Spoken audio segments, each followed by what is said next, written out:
All right, we're recording and I'm going to keep trying to go live. Okay, so we are recording and we should be on Facebook Live shortly. Good afternoon, everyone. This is Cornell Darden Jr., President and CEO of the Southland Black Chamber of Commerce and Industry. Today we have a phenomenal speaker, Dr. J of Vision Salon Eye Care Associates, located in Blue Island, Illinois. We will start with introductions. Looks like we lost Melissa. So we can start with you, Erica. Hi, everybody. My name is Erica. I am the Vice President of the Southland Black Chamber of Commerce.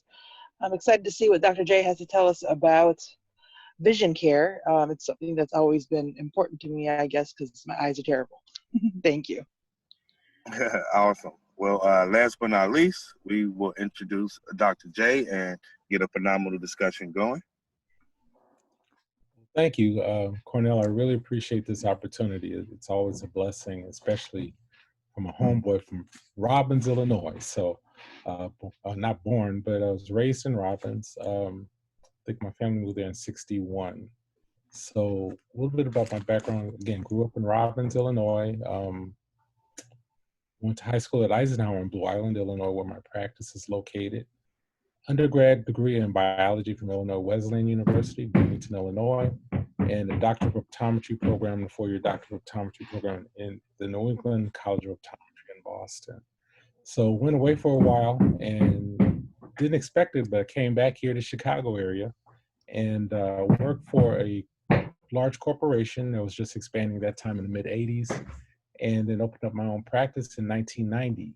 So this is our 30th year being in private practice in Blue Island, Illinois. So it's a very special time for us and a special celebration. And we've done a lot of things in that time. The first year that we opened, via historical perspective, in 1990, was the first year of Black Expo Chicago, and that really put us on the map. So we kind of took a chance, didn't have any money, but scraped thumb together to exhibit at Black Expo Chicago, and got exposed to a lot of people that were, looking for African American businesses, and we were pretty unique, the only eye care provider there, and actually kept exhibiting there for a number of years. Fast forward to 1994, I got a call. Let me back up a little bit. Mary Hamilton, who used to work with the Head Start program and still is in Robbins. It was the 30th year, and they were looking for people that had been in the Head Start program. So I was in the very first Head Start program in 1965 in Robbins, Illinois. And she submitted some paperwork, and I got invited to the White House to introduce President Bill Clinton in that administration and talk about my story and what I remember from the Head Start program. It was his 30th anniversary, and I received a few awards as a result of that. And again, that put us on the national stage.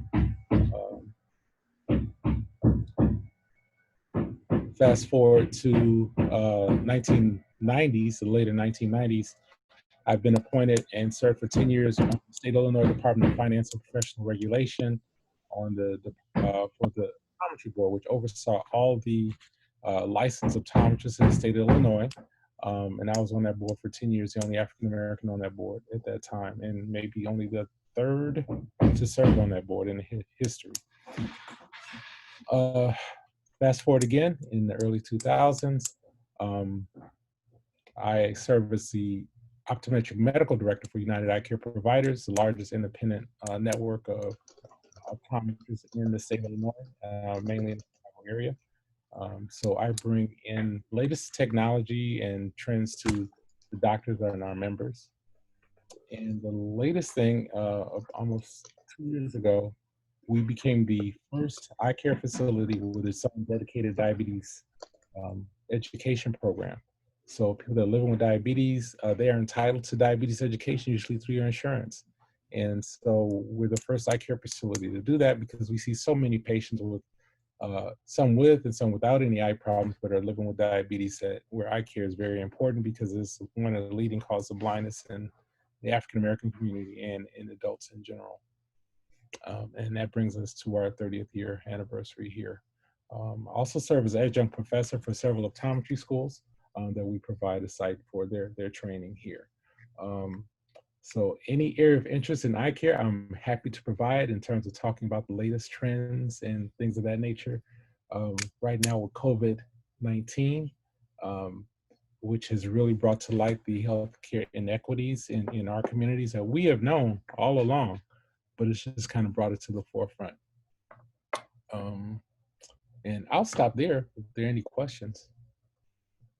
Yeah, absolutely. I'd like to start with your visit to the White House. How was that? Do you think Bill Clinton remembers you? Don't know, because again, when you're in that high in office, you meet thousands and thousands of people. Hopefully, I'd say yes, but it was either way. We have some ties because I was actually born in the state of Arkansas. So with him coming from the state of Arkansas, he knew a cousin of mine that's actually a pastor in Little Rock. So we were able to talk a little bit about that. So based on that, he may remember. But that was a phenomenal time, experience of a lifetime. And when you are speaking in the White House and you see news media from all over the world in the White House filming you, I think I can speak in front of any audience after that situation. So, but it was a really good experience there. Got to meet Senator Kennedy and a couple other people from the Kennedy family. And of course, Hillary Clinton also met the First Lady at that time. But it was definitely a fulfilling experience. That's awesome. Now you mentioned the CETA program that you had in Robbins. What year did you start that program? That was 1965. That was a summer program at that time in Robbins, and so I entered the first grade in 1965. So I've been around for a little while. I guess that's why my beard is all gray. So, but yeah, 1965, and it was just a summer program. Head Start now is a full year program. A lot more wraparound services, a lot more holistic, a lot more that's engaging, and it really does make a difference. It's statistically has found that it does make a difference in the youth, and unfortunately it hasn't. I don't think it's gotten the attention and the funding that it really needs to. If we're going to impact social justice, or we're going to impact the health care of young mothers, the training and the foundation at that age is really, really important, because I have a very strong background in developmental optometry. So basically understanding the linkage between vision and learning and what is engaged. It's a lot more than just putting a pair of glasses on a child if you find that they can't see, but it's also how they're interpreting their world. So for example, a lot of times as parents, you're real proud because my kid walked at 9 months old. My kid walked at 10 months old before a year. That's not the best thing for that child, because the stages of crawling and creeping and then reaching up and rolling on the floor, those are very important developmental stages that a child needs to go through to be able to function in free space. And a lot of our kids cannot get out. It's not safe to play out in the alleys or in the streets or in the park and things of that nature. So what do? We hold our kids closer in, but it's that exposure, being outside. It's huge. So those early developmental years are so critical. Again, one thing how do you estimate a distance, right? So if you're inside all the time, how can you estimate and learn by, from experience that, okay, this is 5 feet away, this is 10 feet away, and the child is reaching this out of my reach. So what do? They scoot closer to get to it. So those are basic things that we take for granted as adults that are very important developmentally for a child.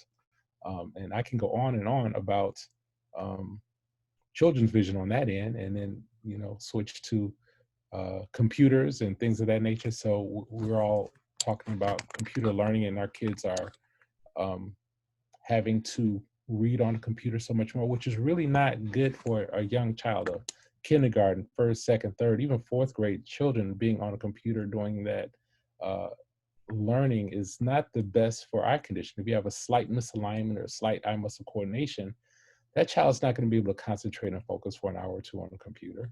it's hard for us as adults to do that. So there's a whole new area in eye care in optometry called myopia management. So we know now that the amounts of nearsightedness is increasing in society. Why? Because we're on digital devices. Kids are they're on their phones all day long, right? So um, that's not good because you're forced to focus at a close distance. And so when you look out far away, um, the eyes don't relax as readily, and you tend to promote more nearsightedness. So that's a whole new area that's in eye care that is developing and will continue to grow with various things. So simple holistic things like the 20-20-20 rule. Every 20 minutes, take 20 seconds to look away 20 feet. Real simple concept, but it can be helpful. Another thing we're seeing with kids on a computer so much is development of dry eye at an early age, because what's happening when you're on a computer, the eyes are not blinking at their normal rate. They're actually slowing down when they blink. So you get more evaporation of tears from the eyes, and the eyes dry out more. So now we're seeing children with chronic dry eye issues. And in relation to that, a lot of us as eye doctors, we don't treat it as seriously as we should, because we simply tell someone, well, just go out to the drugstore and get some artificial tears. Well, if you look at the shelves of artificial tears, it's just maddening how many you see. You don't know what's good, what's bad, or what's appropriate for your eyes. And sometimes it's really not the best advice that we can give, because there are some things and some treatments you can do that are better than others. I had a question about the computers and the cell phones. Mm-hmm. Of course, I'm an IT guy and got a background in information science, so I love these little devices, how much information I can get. So I'm stuck to it. I'm glued to it. I want to say I check my phone at least every 5 minutes. If I don't, people get extremely angry with me because they expect to contact me instantaneously. But when it comes to the eye care, how do we rectify our health with our habits that we feel are not only something that we want to do as far as enjoying the entertainment or the information that we get from these devices, but something that we need to do? Because in my profession, I couldn't imagine not being on my phone as much as I do. I absolutely have to. Well, a number of different things. One, you got to take your eye care more seriously. Even people that don't have a strong prescription and they feel, well, they can see, it's really important to stay on top of your eye care on a regular basis. So even if you have a slight prescription, when your workload on the eyes has increased a whole lot, like as it is for a lot of people, especially IT people like yourselves, that slight misalignment can cause fatigue. So just a slight prescription in glasses or and in some cases contact lenses, that can help tremendously in reducing your eye strain. And with that slight prescription, there are different digital and prescription lenses. So all prescription lenses are not the same. People that do wear prescription, it really should be customized for that person and their needs. So just like I tell the ladies, sometimes you don't wear stilettos if you're going out to play basketball on a picnic, or you don't wear gym shoes to a after 5 affair. So you may need a special correction when you're on that computer for 2, 3, 4, 8 hours a day to help reduce eye strain.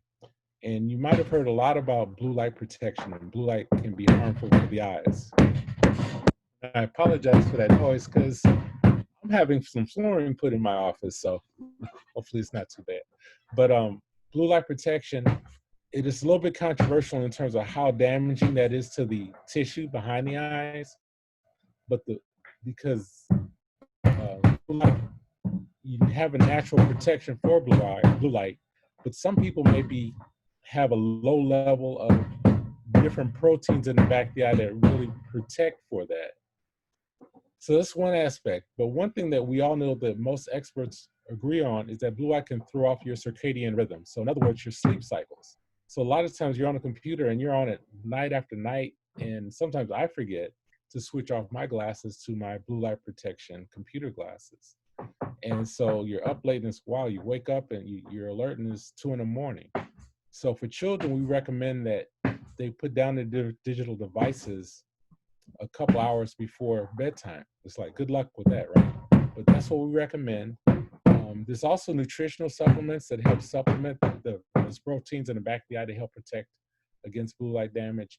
And then also, again, there are lenses that screen out that blue light that will help those situations. You don't hear about those things advertised on TV a lot, if at all. But a lot of things you may see on the internet, I'd stay away from. But go by your eye doctor's advice in terms of what products are good. We all have our favorite products, but there are, those things can be helpful. Drinking a lot of water. Dry eye, if you're dehydrated, that's going to affect the dryness in your eyes. Sometimes you have to put the correct drops in. So it's a very holistic way that we can battle that. So hopefully that answers your IT question. Make sure you pay attention to your eye care. A slight prescription can make a big difference in terms of your eye strain and misalignments. And sometimes some kids we actually prescribe vision therapy, which is like eye exercise is a physical therapy for the eyes to work together better. And that helps also if you have coordination problems. Well, thanks for the answer, Dr. J. My next question is more towards the line of, I guess, ultimates. When it comes to dentistry or eye care, I think a lot of people think of implants and corrective eye surgery. Just solve it all, right? Well, that would be the layperson's, vision of what they can do with that type of technology. So, what's the gist of the corrective eye surgery? Okay. Well, the most common thing when people are talking about surgery, or can I, and I get this question all the time, well, can I just have surgery so I don't have to wear glasses again? And LASIK LASIK surgery is a surgery where with the laser, they actually shave different layers off the front of the eye to help reshape the eye so that your eyes get a real, accurate and correct focus. So again, they're changing the shape of the eyes so that to make the eyes refocus that light so it's focused sharply in the back of the eye. It works best for people that are nearsighted, and the technology is incredible. Healing is, like the same day people can leave off the table and see, and it's miraculous. Now, is it a good situation for everybody? No. There are also several different types of laser procedures. There are, and they are priced differently depending on the surgical center. A lot of them may have more computer assistance with them and more precise cutting with them, and so all of that. It doesn't work, in my opinion, as well on people that are farsighted. It doesn't work as well on people that have lots and lots of astigmatism, although they can do it on people with some astigmatism. But again, more or less the nearsightedness. Now, I don't advise, my personal opinion, I don't advise it for kids that are in the early 20s because their eyes are still growing and changing. So I generally recommend that your eyes and your vision is stable a couple of years, because having LASIK surgery does not stop your eyes from getting more nearsighted if your eyes are still changing every year like that. So it's good for your eyes to have been stable for a period of time. I've known people that have had LASIK like at 20, 21, or 19 years old because it could be done. And then by 25, they're in glasses again. And again, because between college or whatever, their jobs may change and how they use their eyes may change. So those are things you have to consider. And in that type of situation, Dr. J, can you get the surgery more than once? So could you get it at a later date and correct it again? Yes, you can. They can. They do have what's called enhancements. So you can have enhancements where they go back and reshape the eye. But again, there's a limit to the number of enhancements that you can have, and that can vary. So, because again, you're removing tissue off the front of the eyes.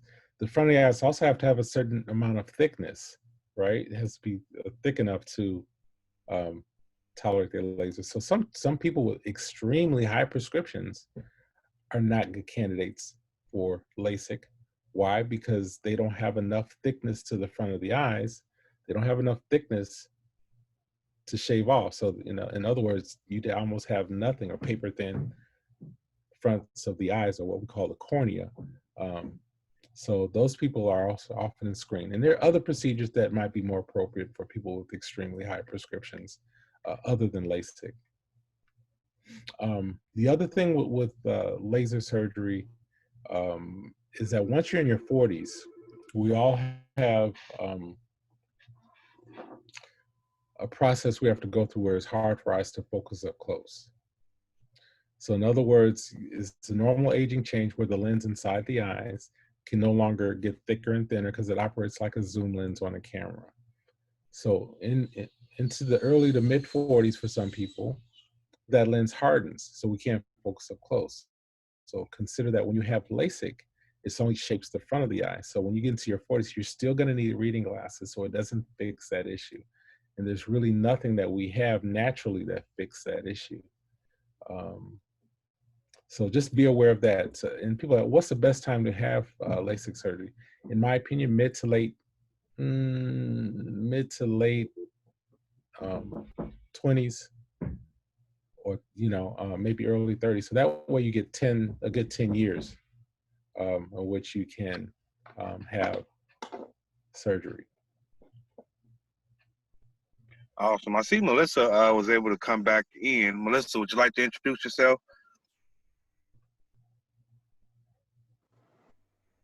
Sure. I'm Melissa, and I'm in Bolingbrook. I wear glasses too, and so does my oldest. And I've been trying to tell her about turning down the blue light thing, or the turning down the brightness on the electronics and things like that, and trying to get the kids to sit a little bit further back from the TV. I don't even know if that's like a myth or anything like that, sitting too close to the TV, but it sounds about right. Is that right, doctor?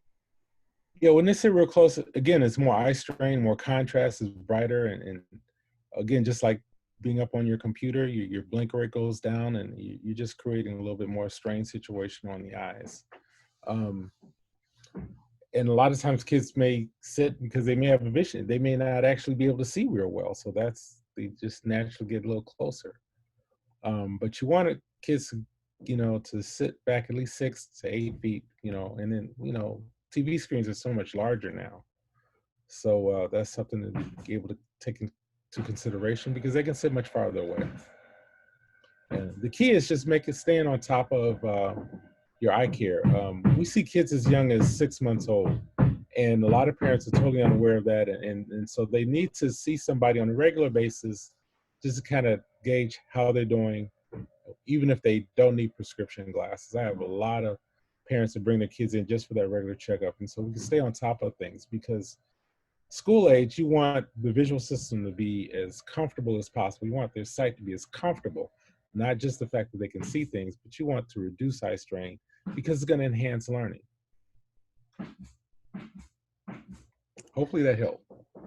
That did help. Actually, that gave me a good question. What age would you recommend them start seeing an eye doctor? I know they have to see one. Wait, no, they don't have to. Or, you know what I mean? Like, what age do they start? Kindergarten in the state of Illinois. Thank goodness they passed the law that they have to have a comprehensive examination, because a lot of vision screenings, kids that have problems get through vision screenings. But my advice is at least by 2 years old. The problem is not a lot of eye doctors see kids as young as 2 years old. They'll say, well, wait till they can read the letters. But there's a lot of things we can do with the kid does not have to know how to read letters, that we can ascertain how well their visual system is working. Yeah, I wondered about that. The American Optometric Association recommends 6 months at 6 months old. But again, there are not a lot of doctors that see kids that young unless they're pediatric ophthalmologists, and it's generally not necessary. It sounds like a specialty. Yeah. Well, I mean, we see kids as young as 6 months old here in our office, and there are a few other, and there are optometrists that do pediatrics and do see young kids. So, and a lot of times in our community, eye care is who has the best buy one get one free sale, or some deal with exam and glasses going on. But you have to understand that business model is not necessarily geared for seeing young children. And speaking of the business model for eye care, Dr. J, how does it work with eye care and insurance? Do you take insurance at your business? Yeah, we take all the major vision plans, not every vision plan. There's tons and tons of insurance plans out there, and a lot of our patients do come in on insurance. So we take most of your major vision plans, the Vision Service Plan, iMed. There's another one, but those are the two largest ones: iMed and Vision Service Plan, and Davis Vision we also take. But we also take medical insurances. So there are a lot of medical eye conditions that we treat. We treat a lot of patients that are living with glaucoma, or are suspected of having glaucoma or at risk for glaucoma.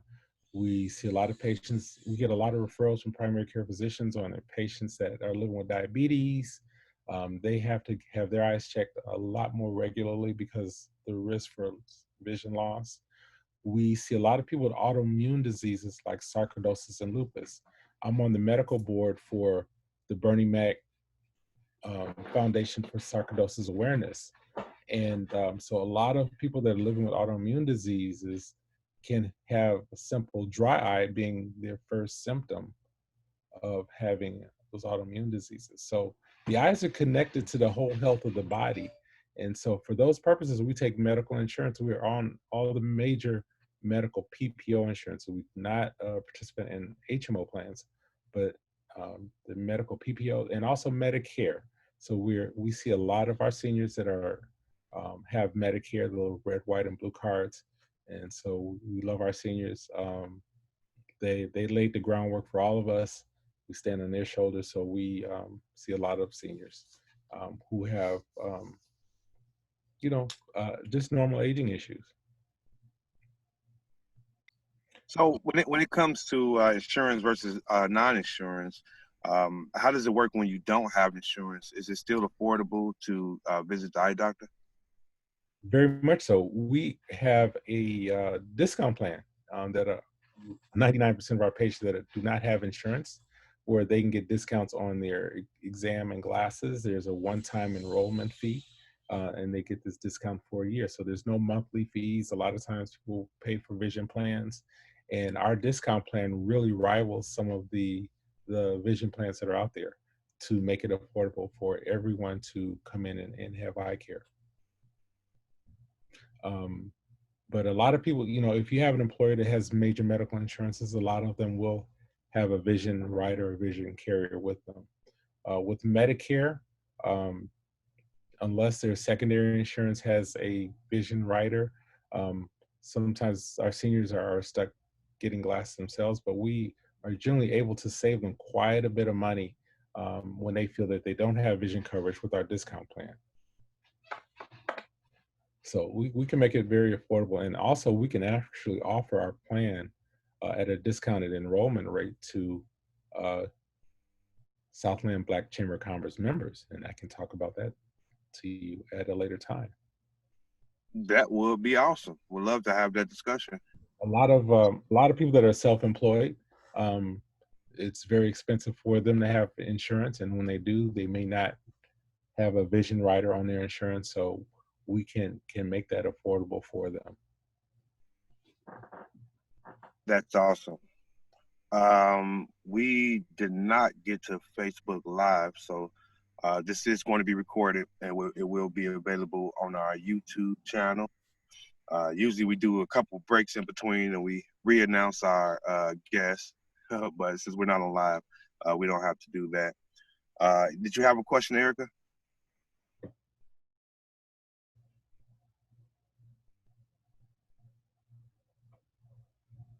Hello, can you hear me? I can. I had a couple questions. I wanted to go back to what you were stating about blue light and how that affects our vision. And I've noticed that a lot of our devices now have blue light filters on them, where if you turn it on, I guess it kind of takes some of the blue light away. Do they really work? There work some. I think you want to kind of layer your protection. So I would have it in your eyeglass um, here also. Um, how much I have not, mm, trying to think, we have a meter that actually measures that, but we don't. So, um, but I would say, I'm sure it works some, but if you wear glasses, I would definitely put that in your glasses also. And the So different is, oh, light. sorry. The different wavelengths of blue light too, so that's important. So, do they now make glasses that are everyday lenses that you wear Yes, all day long that have the blue light filter in them? you do. Yeah. Okay, all right, that's good to know. I was also wondering if you could also talk a little bit more about some of the medical conditions that people don't usually associate with their eyes. Like, I know you brought up sarcoidosis and diabetes, and Mhm. how those common diseases that we don't really think about affecting the eyes, how they actually affect them. Okay. Let's talk about high blood pressure. A lot of people live and walk around with high blood pressure. We check blood pressures on our patients in our office, which not a lot of eye care facilities do. Why? Because we have found people that are close to stroke level pressures and get them off in the emergency room. Um, Blood pressure is, it can, someone can literally drop dead from poorly controlled high blood pressure. We do see signs in the eyes. When we look inside the eyes, that's one of the few places you can see blood vessels in their natural state without, being cut or having surgery. So we have technology in our office that actually looks at the blood flow in the back of the eyes. And we can see changes in that blood flow before it affects vision. And there are other things we can do with that too. So um, hypertension is a really big one, and even though your vision may not be in jeopardy, it gives me another touch point to touch that, to talk about that patient's overall health. When was the last time you were with your physician? When was the last time you had your blood pressure checked? Do you check it on your own? It's always a good idea to get your own blood pressure cuff and check your pressure yourself. You can do that, and they're not that expensive.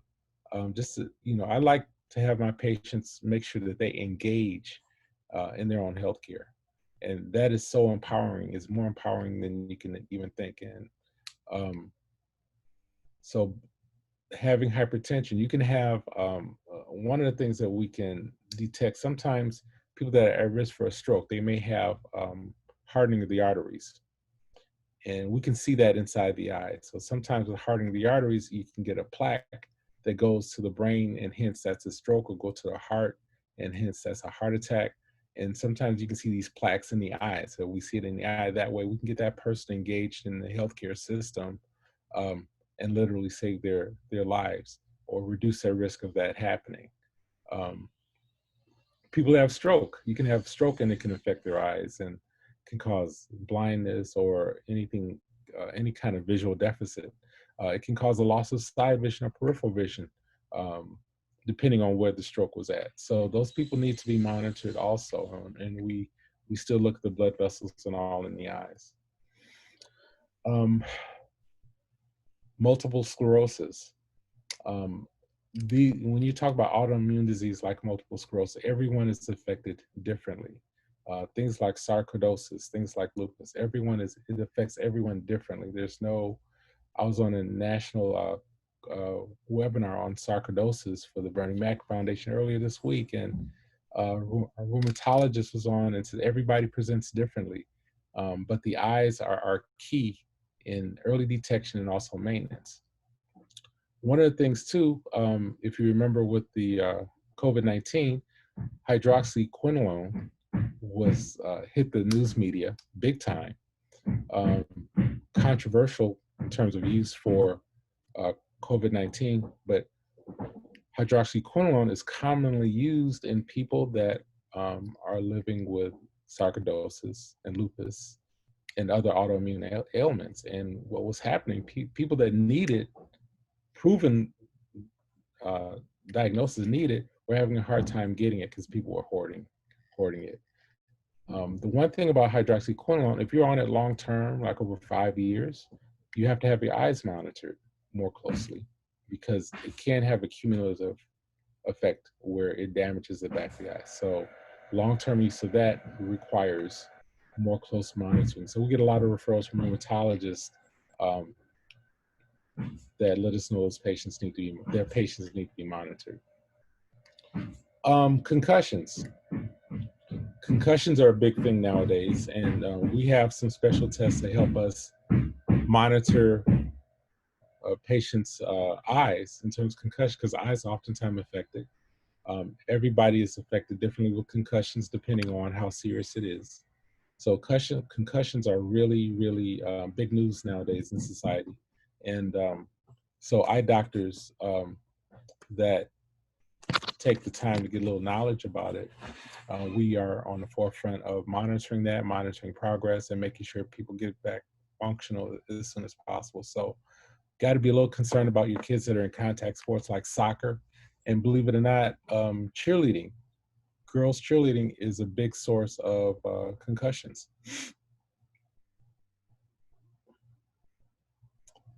Those are a few things. I can go on. Thank you very much. I wish we could go on. I could go on and on about this for hours. I have one more quick question. I don't know if it's quick or not, because I'm sure you could go on and on about this as well. But when I go to the eye doctor, my vision is not great. I've worn glasses since I was about 7 years old, and they got progressively worse until I was in my 20s. And then all of a sudden, I've been in my same prescription for about 10 years now. Hasn't changed. But when I do go to the eye doctor for my yearly exam, there are three things that they always, well, I guess there's several things they always do.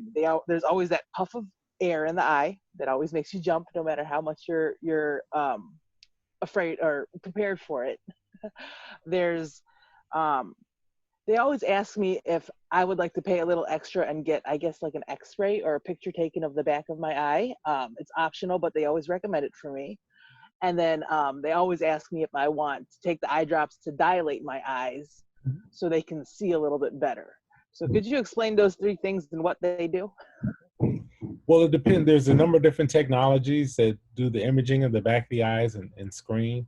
So a lot of times those images can pick up different potential problems in the back of the eyes that we can actually miss just looking inside the back of the eyes.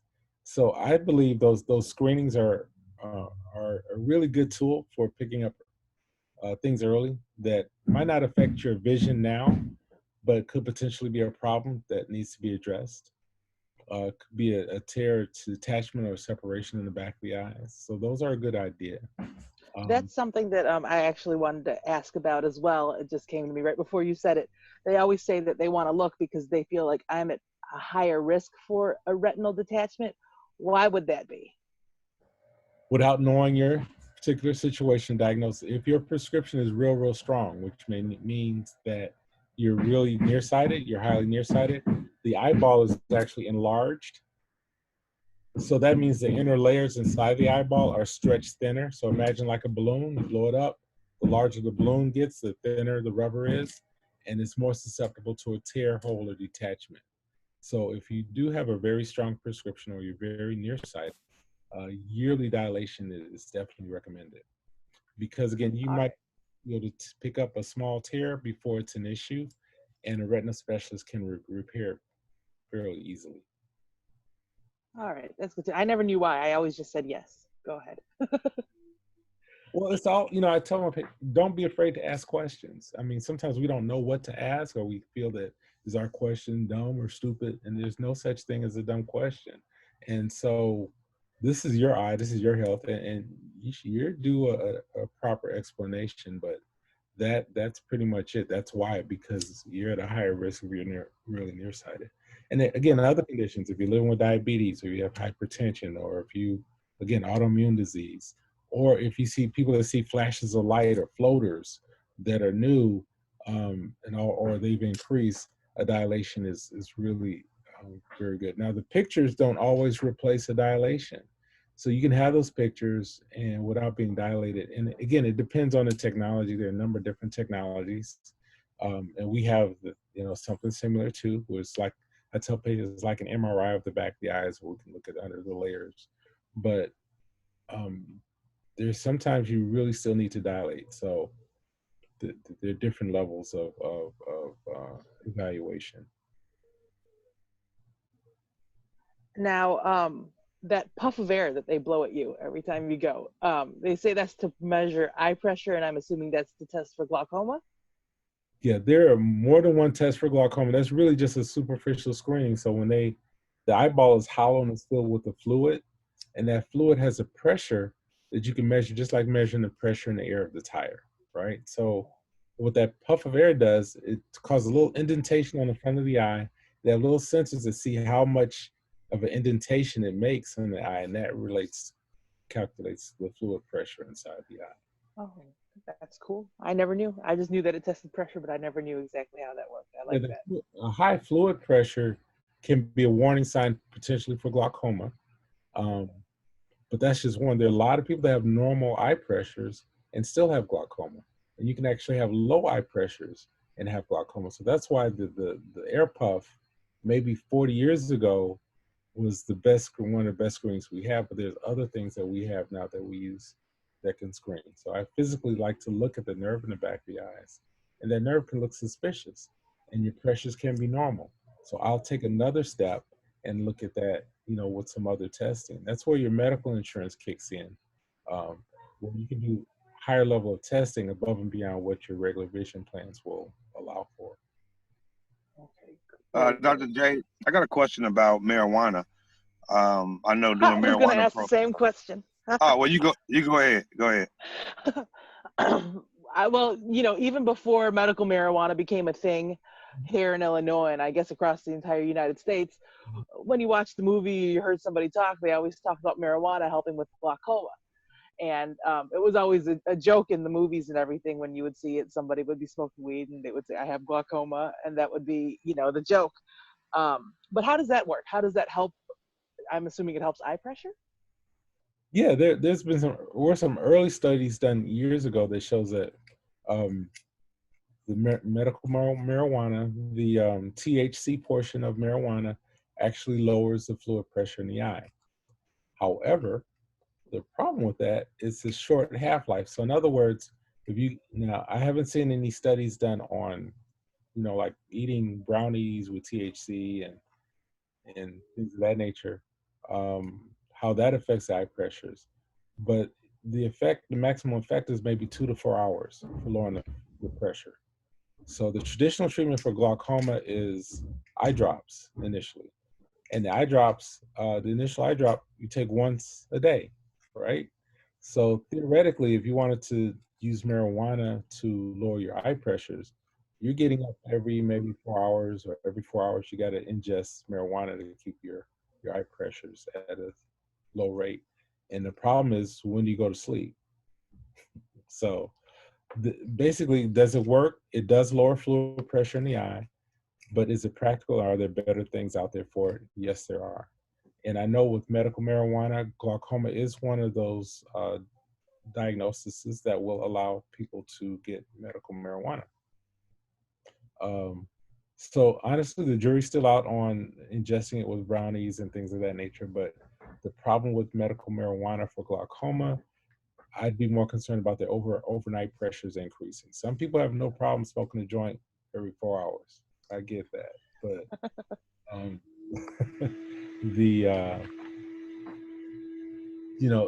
there are better treatments that we have, and that's what I tell patients. I get that question. If I had $1, I could for that question every time I can hire. But it's real. I mean, that's real. It's legal now, and if people want to do that, that's fine. But you still need to be monitored by your eye doctor. And I have one more question now about the machinery you guys use to do everything. So I noticed the last couple times I went into the eye doctor, I guess I never paid much attention before, but I noticed that one of the tests they have you do before you actually go and get the physical exam by the eye doctor is they have you look in those that little machine, and there's a house or a barn that kind of comes into focus and comes out of focus. And I guess kind of finally made the connection, and I realized that, is it doing a general measure of the nearsightedness that you have, Yeah, and then gives the doctor a starting point to go to when you guys sit down and he puts the big thing on your face to flip the lenses?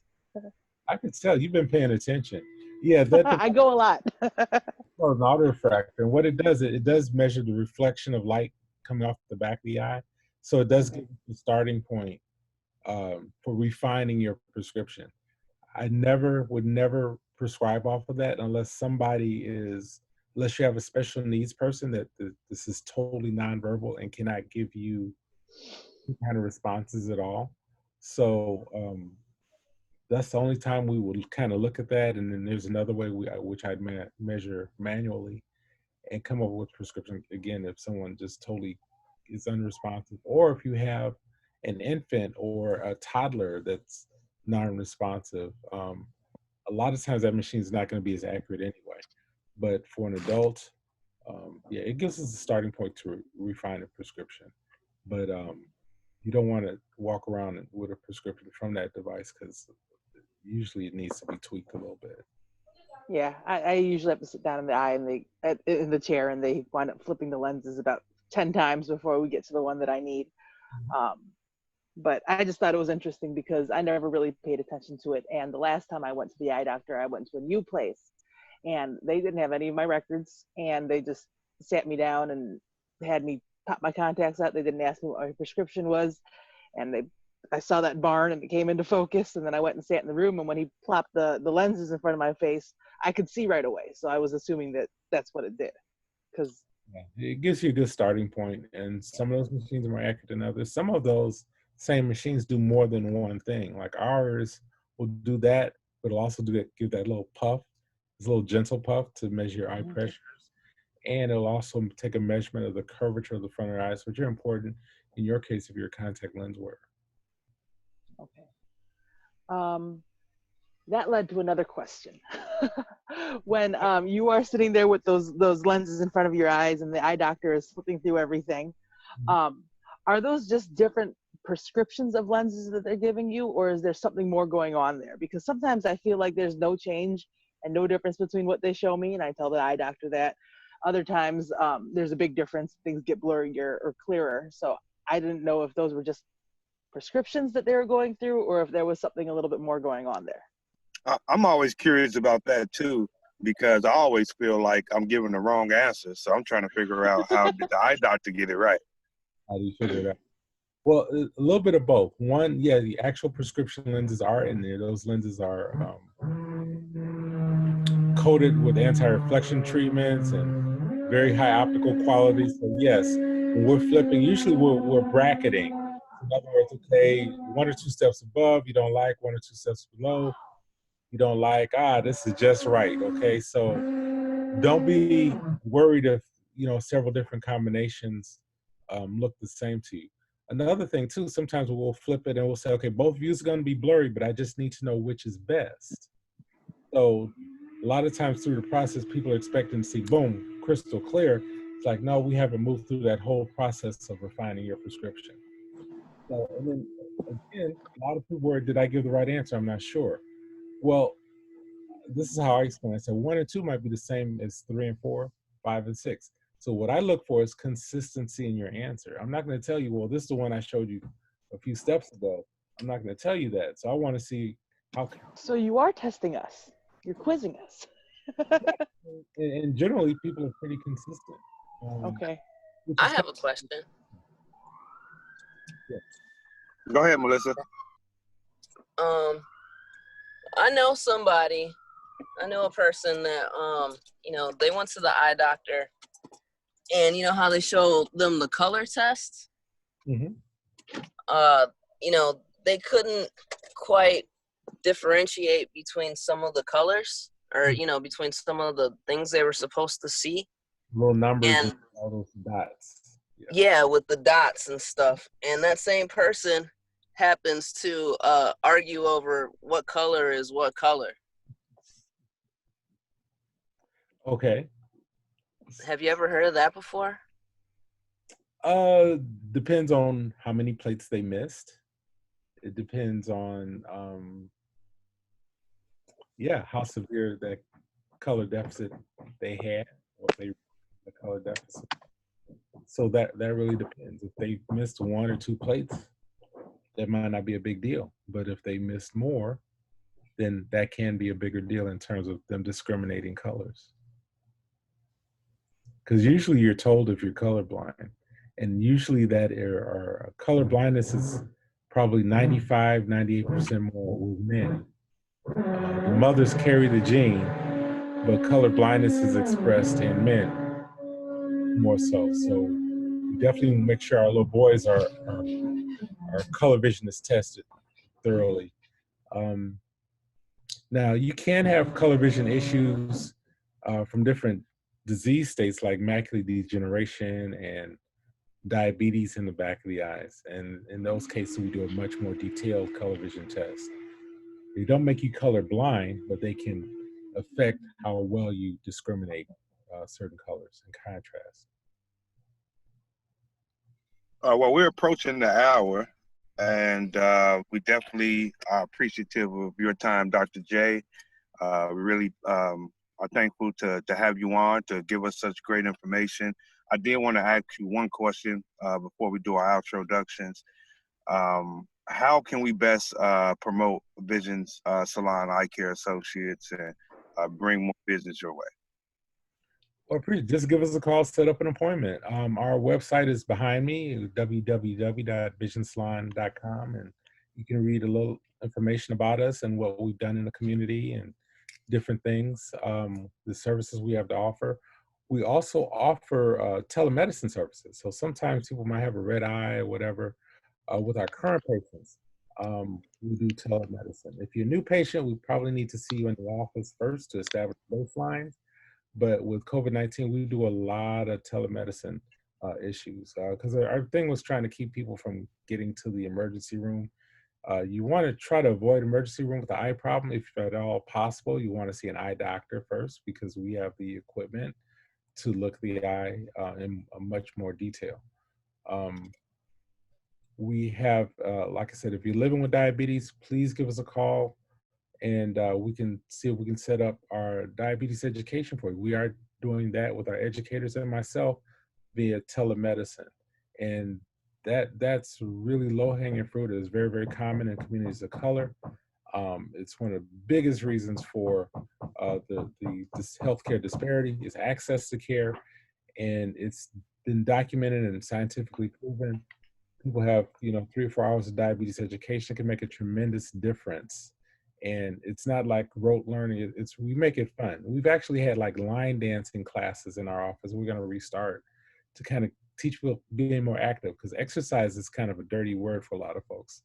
So we help people teach people how to be more active, how to move more, which will help with hypertension and diabetes. So our number is 708-385-0013. If you have questions about if we're on your insurance plan, give us a call and our staff will help look that up and see.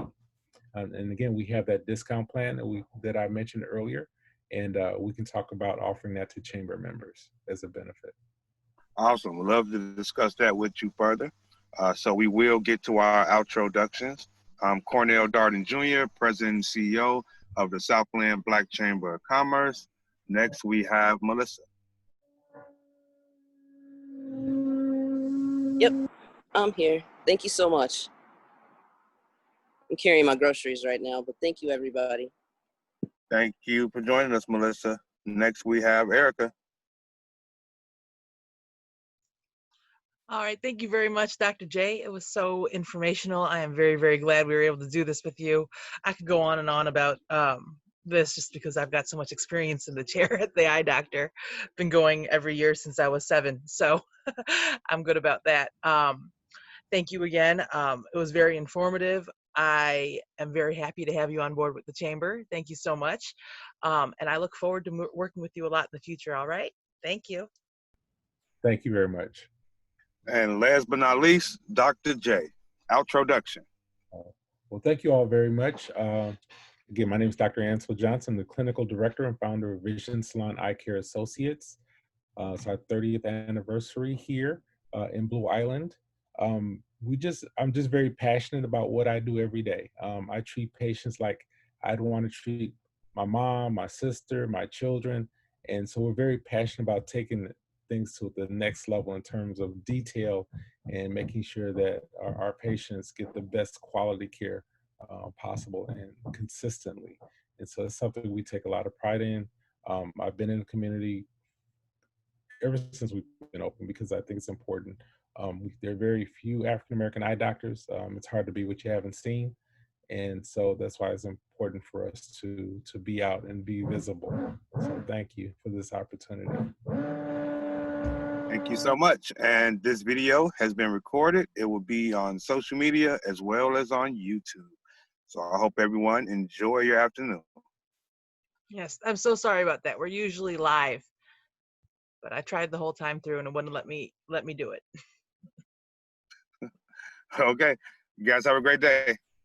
Bye-bye. Bye-bye. Goodbye.